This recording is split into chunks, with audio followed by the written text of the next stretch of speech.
Hello दोस्तों, welcome back to our channel. आज हम बात कर रहे हैं लोधेश्वर की।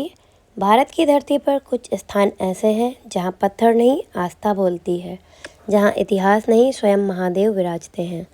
आज हम आपको ले चलते हैं उत्तर प्रदेश के बाराबंकी में स्थित एक ऐसे शिवधाम तक जिसे तोड़ा गया, जलाया गया, लेकिन जो कभी झुका नहीं।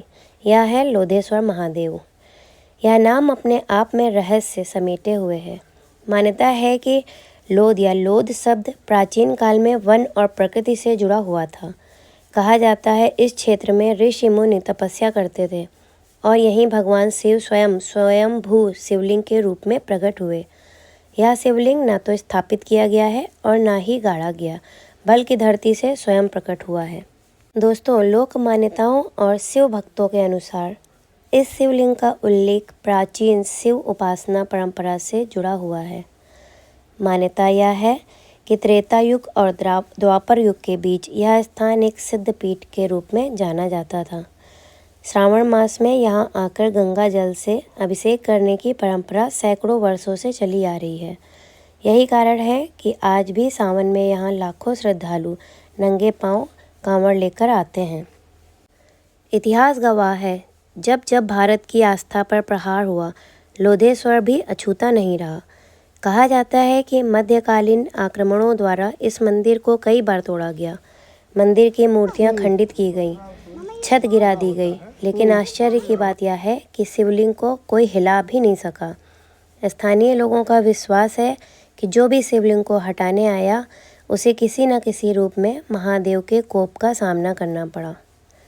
दोस्तों, जब मंदिर टूटा, जो आस्था नहीं टूटी। स्थानीय भक्तों, संतों और ग्रामीणों ने पीढ़ी दर पीढ़ी इस शिवधाम की रक्षा की। ब्रिटिश काल और स्वतंत्रता के बाद लोधेश्वर महादेव का पुनर्निर्माण किया गया। जो आज भव्य मंदिर आप देख रहे हैं, वह केवल पत्थर और सीमेंट नहीं, बल्कि हजारों शिव भक्तों की श्रद्धा और तपस्या का परिणाम है। आज लोधेश्वर महादेव उत्तर भारत के सबसे बड़े शिव मेलों में एक केंद्र है। सावन के सोमवार, महाशिवरात्रि और प्रदोष व्रत पर यहाँ जन सैलाब उमड़ पड़ता है। मान्यता है यहाँ सच्चे मन से मांगी गई कोई भी मन्नत महादेव खाली नहीं लौटाते।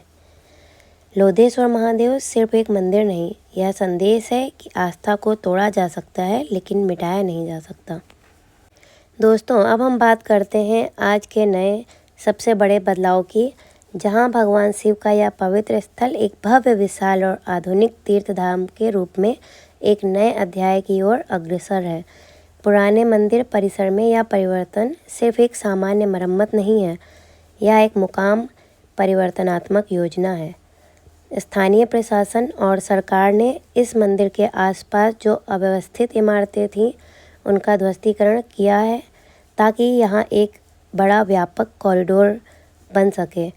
भव्य प्रवेश द्वार और श्रद्धालुओं के लिए सुविधाजनक समस्त व्यवस्था शांत और सुव्यवस्थित रूप में बनाई जा सके। यह परियोजना केवल नई इमारतें बनाने की नहीं है, यह एक धार्मिक, सांस्कृतिक और पर्यटन केंद्र की कल्पना है। यहाँ एक लंबे चौड़े कॉरिडोर का निर्माण प्रस्तावित है, जो आने वाले भक्तों को एक सुव्यवस्थित मार्ग, प्रवेश गेट, आरती एवं पूजा घाट जैसे स्थलों तक शांति और आराम के साथ पहुंचा सकेगा। यह कॉरिडोर काशी विश्वनाथ कॉरिडोर की तरह तीर्थ को और भी भव्य रूप देने का प्रयास है। इस विकास के पहले चरण में मुख्य प्रवेश द्वार तथा आसपास की भूमि का अधिग्रहण और भू स्वामित्व का इंतजाम पूरा होता जा रहा है। ध्वस्तीकरण के पश्चात जिस स्थान में गेट, पार्किंग, बैठने की जगह और सुविधाजनक रास्ते बनेंगे, उससे यह स्थान न सिर्फ एक पूजा स्थल, बल्कि प्रसिद्ध तीर्थ स्थल और पर्यटन धाम के रूप में भी उभर कर आएगा।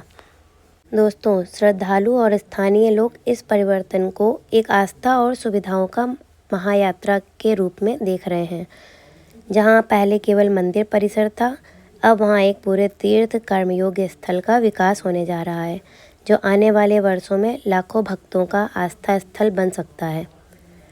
तो इस विशाल परियोजना में लोधेश्वर महादेव केवल एक प्राचीन शिवालय नहीं रहे, बल्कि आधुनिक, सुव्यवस्थित और विश्व स्तरीय धार्मिक धाम के रूप में विश्व मानचित्र पर अपनी जगह बना पाएंगे। तो दोस्तों, आज का वीडियो यहीं तक ही, और प्रेम से बोलिए लोधेश्वर महाराज की जय, और वीडियो को लाइक शेयर सब्सक्राइब करिए।